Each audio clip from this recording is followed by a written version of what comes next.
मुद मंगल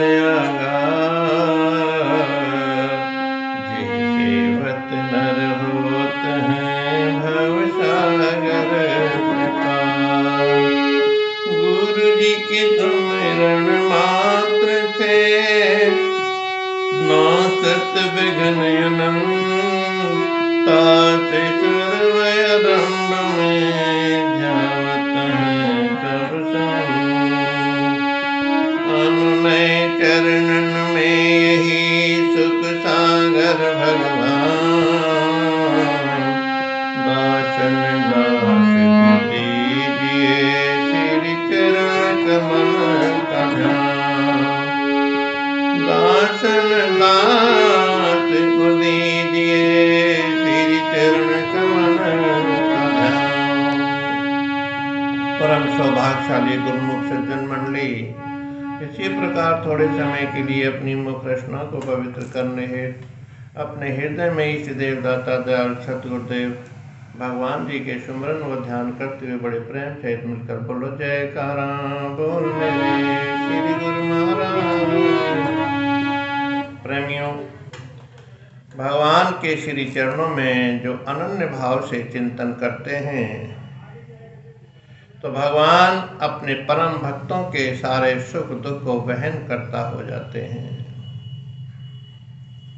गीता में भगवान श्री कृष्ण कहते हैं कि अनन्य चिंतयन्तो माम ये जना परिपासते ते नित्य युक्त अभियुक्ता नाम योगक्षेम वहाम्यहम्।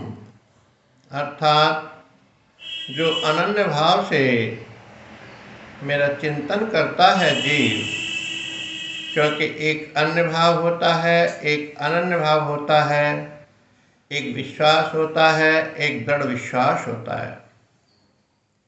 अन्य भाव में क्या है कि जीव अपने स्वार्थ के कारण भगवान की आराधना पूजा करता है और वो उसकी खुशियां अगर पूरी नहीं होती तो किसी और देवता के पास चला जाता है। वहाँ से भी पूर्ति नहीं होती तो किसी और देवता के पास चला जाता है, तो इधर उधर भटकता रहता है।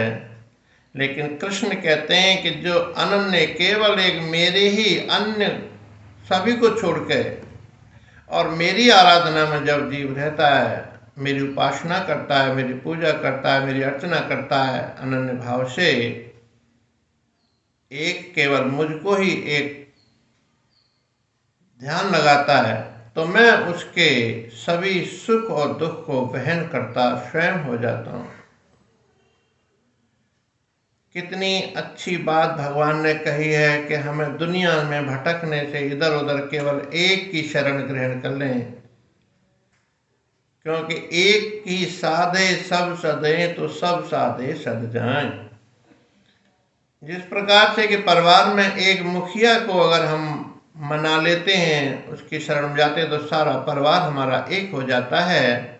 ऐसे ही जब भगवान श्री कृष्ण की आराधना करते हैं, अर्थात सद्गुरुदेव भगवान की आराधना करते हैं, तो सभी देवी देवता भगवान के आज्ञानुसार हमारे सारे कर्म काम को करते हैं। एक प्रसंग बहुत अच्छा है कि जब भगवान श्री कृष्ण ने अवतार लिया, उसके बाद में भगवान स्वयं निधि वन में जाकर के विराजमान हो गए। ग्वाल वालों और गोपियों के लीलाओं में रहते थे, तो वहां पे स्वामी हरिदास जी महाराज जो परम संत हैं, परम जिनकी की व्याख्या क्या की जाए, और वो भगवान कृष्ण के ध्यान में हर पल हर घड़ी रहते हैं कि स्वयं कृष्ण उनके अंदर विराजमान हैं। उसी शारीरिक रूप के अंदर भगवान श्री कृष्ण बाबा हरिदास जी के अंदर विद्यमान हैं। सभी उनकी चर्चा होने लगी कि बाबा हरिदास जी निधि वन में रह करके भगवान कृष्ण के दर्शन करते हैं और कराते हैं। चर्चा इतनी हो गई कि सभी आने जाने लगे। बड़ी खुशियां होती थी कि भाई चलो भाई बाबा हरिदास जी के दर्शन करेंगे और कृष्ण के भी हम दर्शन करेंगे।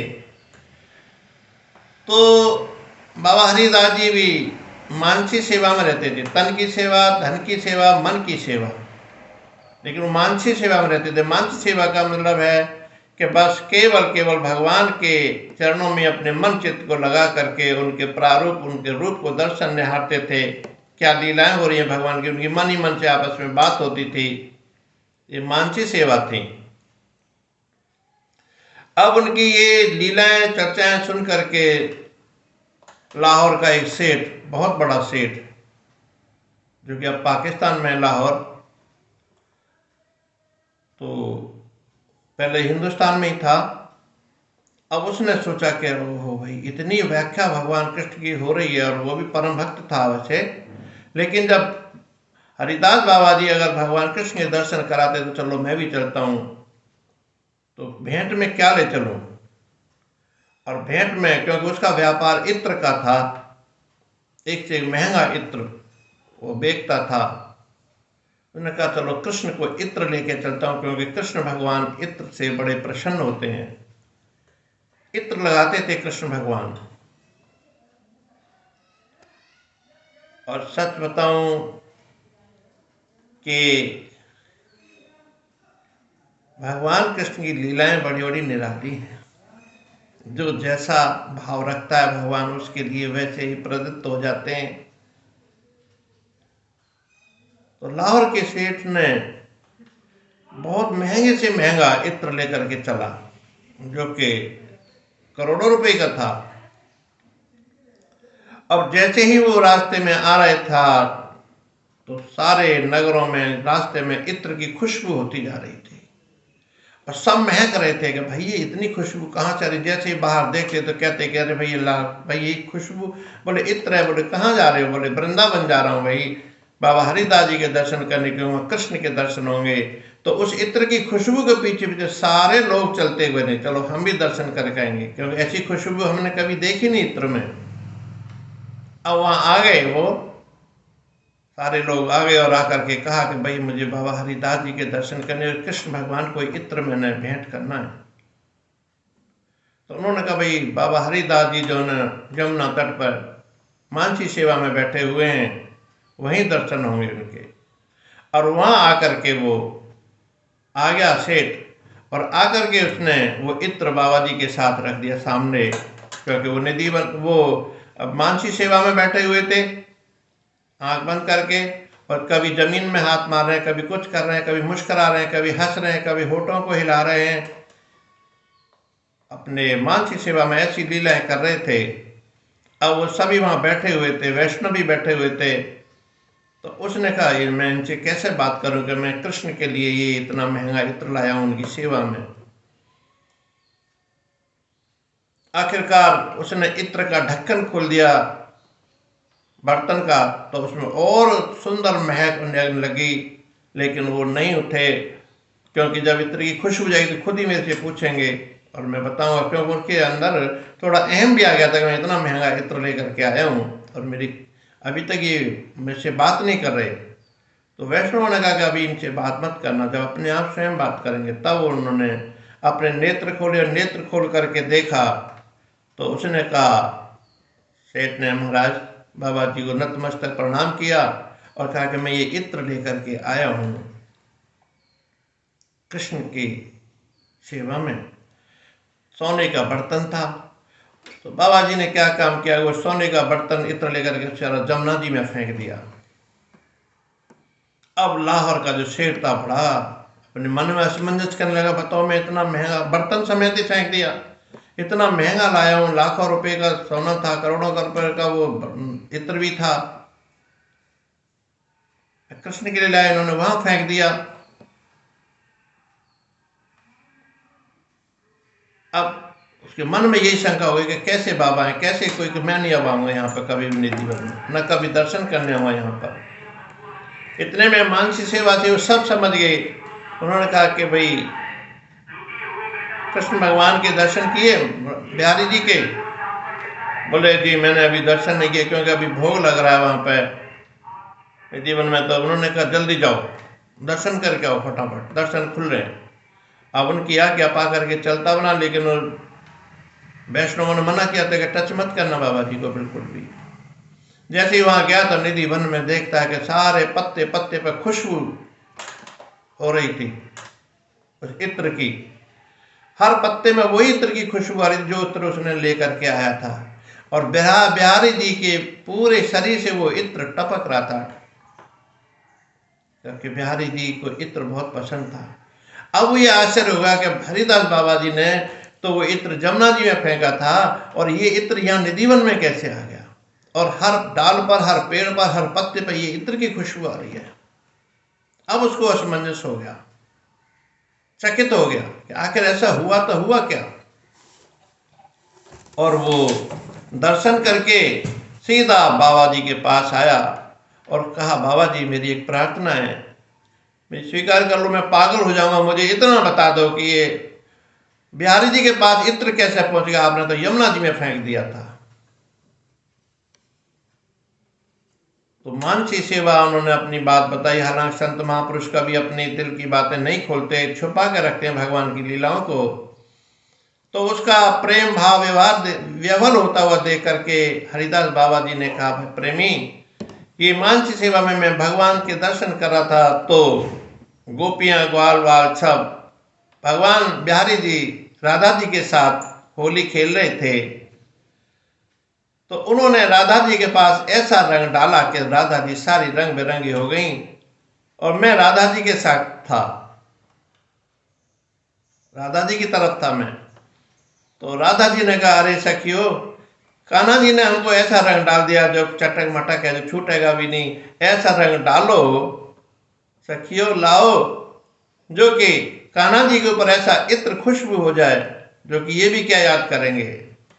इतना कहा था कि मैंने उसी टाइम जो तेरा इत्र रखा था और मैंने राधा जी को समर्पित करके दे दिया, और राधा जी ने वो इत्र जो था भगवान कृष्ण के ऊपर डाल दिया, और वही इत्र निधि वन में जाकर के वो रंग होली खेलने लगे। जब इतनी बात सुनी इसने तो पागल हो गया, दीवाना हो गया, और हरिदास बाबा जी से माफी मांगने लगा, प्रभु मुझे माफ करना, अब ऐसा कोई भी त्योहार नहीं जाएगा जब मैं बाबा हरिदास जी के दर्शन करने ना आऊं और बिहारी जी के दर्शन ना करूं। प्रेमियों, ये भक्तों की प्रेम की कहानी होती है, और भगवान कृष्ण अपने भक्तों को ऐसे ही रिझाते हैं अपनी लीला दिखा दिखा करके, क्योंकि भगवान हर जगह मौजूद हैं, लेकिन हम उनके प्रेम में दीवाने हो जाएं, और जब दीवाने हो जाते हैं तो भगवान अपने भक्तों की हर मनोकामना पूरी करते हैं। और कहने लगे कि ये तो तेरे भगतों की जीवन कन्हैया, तेरे भगतों की जीवन कन्हैया, तेरी रहमत से रोशन हुए हैं, तेरी रहमत से रोशन हुए हैं, जो मुरझाई थी जीवन की कलियां, जो मुरझाई थी जीवन की कलियां, अब जगमगाते हुए हैं, तेरे भगतों की जीवन कन्हैया, तेरी रहमत से रोशन हुए हैं, तेरे।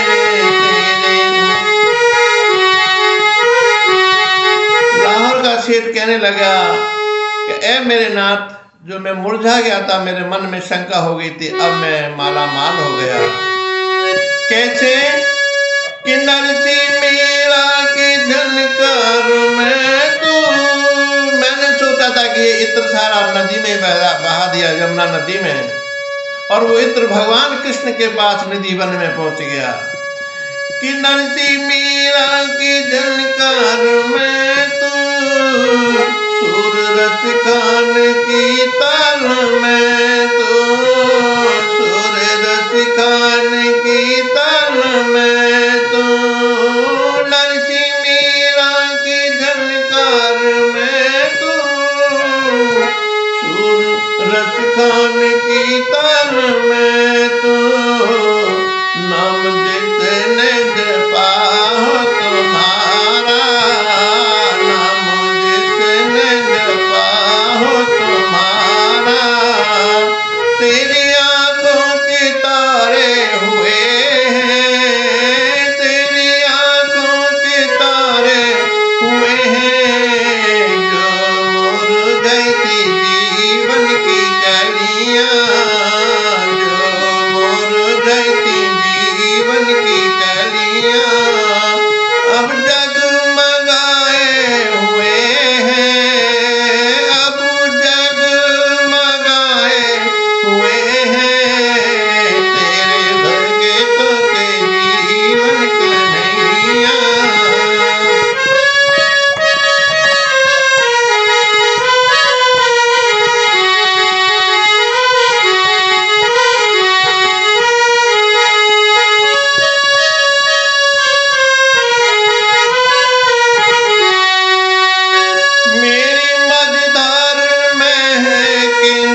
लीलाओं का क्या पारंपार है कि श्याम करके आज श्याम करके कृपा मुझ पर, प्यार मेरे ही दिल में बसा हो, प्यार दिल में ही मेरे बसा हो। श्याम करके कृपा मुझ पर, प्यार मेरे ही दिल में बसा दो, प्यार दिल में ही मेरे बसा दो। दास देखो तुम ऐसा नजारा, दासा देखो ऐसा नजारा, सबके लब मुस्कुराए हुए हैं, सबके लब मुस्कुराए हुए हैं। तेरे भगतों के जीवन कन्हैया, तेरे भक्तों के जीवन कन्हैया, तेरी रहमत से रोशन हुए हैं, तेरी रहमत से रोशन हुए हैं। जो मुरझाई थी जीवन की कलियां, जो मुरझाई थी जीवन की कलियां, अब जगमगाए हुए हैं, अब जगमगाए हुए हैं। तेरे भगतों के जीवन कन्हैया। तो प्रेमियों, ये भगवान की लीलाएं अपनी होती हैं, जो भगवान लीलाओं में खेलते हैं और दिखाते हैं हम जीवों को। लेकिन ये बात पक्की है कि जब दृढ़ विश्वास से और भाव से भगवान को याद करते हैं तो भगवान रीझ जाते हैं उसकी भक्ति पर, और भगवान ज्ञान और भक्ति से ही हम जीवों के ऊपर कृपा करते हैं। तो हमारा ये लक्ष्य है, हमारा भी ये कर्तव्य है कि हम उस लक्ष्य को प्राप्त करें जिस लक्ष्य के लिए परमपिता परमात्मा ने हमें ये मनुष्य शरीर दिया हुआ है। इसको हम ऐसे ही भोगों में, कामनाओं में, लोभ में, लालसाओं में, इच्छाओं में न गंवाएं। जिस दिन परमपिता परमात्मा का दर्शन दीदार होगा नूरानी, खुद चमन तेरा खिल जाएगा, और इस संसार के जितने भी सुख हैं जो भास रहे हैं, ये आज भास रहे हैं, अच्छे लग रहे हैं, लेकिन ये दुख का कारण है। असली सुख क्या है? आत्मा का सुख। आत्मा का जब मिलन परमात्मा से होता है तो उस जीव को सारी संपत्ति प्राप्त हो जाती है, क्योंकि यहाँ की धन दौलत, यहाँ की संपत्ति तो सब छोड़ के जाना है, लेकिन जो मालिक की भक्ति रूपी धन मिलेगा हमको, वो हमारे साथ ही जाएगा, जो कि लोक और परलोक में सुहेला होगा। बोलो जयकारा बोल मेरे श्री गुरु महाराज की। प्रेमियों, प्रार्थना है आपसे कि इस चैनल को अवश्य सब्सक्राइब करें, लाइक भी करें और कमेंट भी करें। बोलो जयकारा बोल मेरे श्री गुरु महाराज